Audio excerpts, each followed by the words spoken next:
Alors, chers collègues, il paraît qu'on est, on croit en tout cas la presse de ce matin, qu'on est un peu déprimé, qu'on n'a pas le moral, qu'on a un peu le blues. Je ne sais pas vous, mais moi en tout cas, je me sens plutôt bien. Les CPS et la Fondation Roi-Baudouin avaient en effet lancé un cri d'alarme qui était terrible. Et moi, en tant que jeune député dans cette Assemblée, je suis satisfait que ce Parlement ait réussi à entendre le message envoyé par les CPS et la Fondation Roi-Baudouin.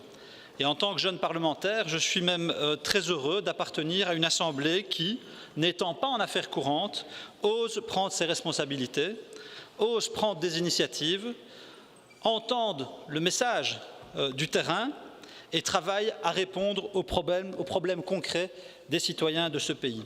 Se loger, se nourrir, se chauffer, bref, vivre dignement est une priorité absolue pour le Parti socialiste.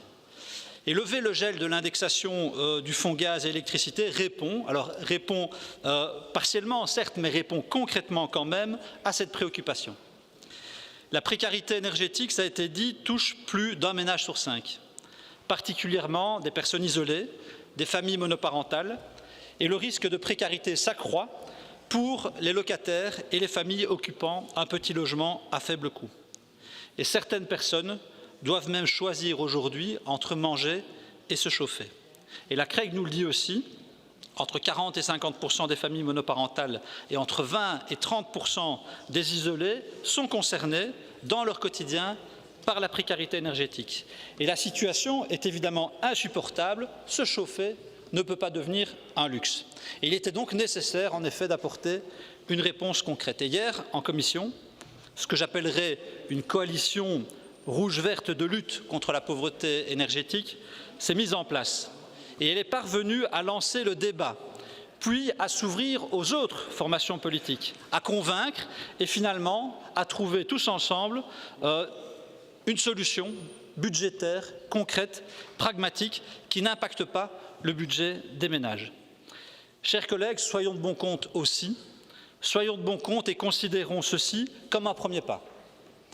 Pas de slogan, pas de raccourci et aussi un sens de la vérité. La réponse que nous apportons aujourd'hui n'éradiquera pas à elle seule le fléau de la précarité énergétique. Nous apportons 6 millions, il en faudrait 30 pour refinancer le fonds à hauteur des besoins.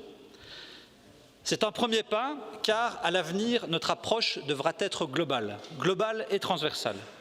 Je l'ai rappelé d'ailleurs ce matin en commission dans le cadre des auditions sur le mécanisme de rémunération des capacités. Pour faire de cet enjeu de la précarité énergétique une vraie priorité, il faudra penser intelligemment les dispositifs de dégressivité et faire en sorte de trouver les bons équilibres entre les entreprises, les ménages et le budget de l'État. C'est donc un premier pas, mais un premier pas important et un pas qui en appellera d'autres. Merci beaucoup.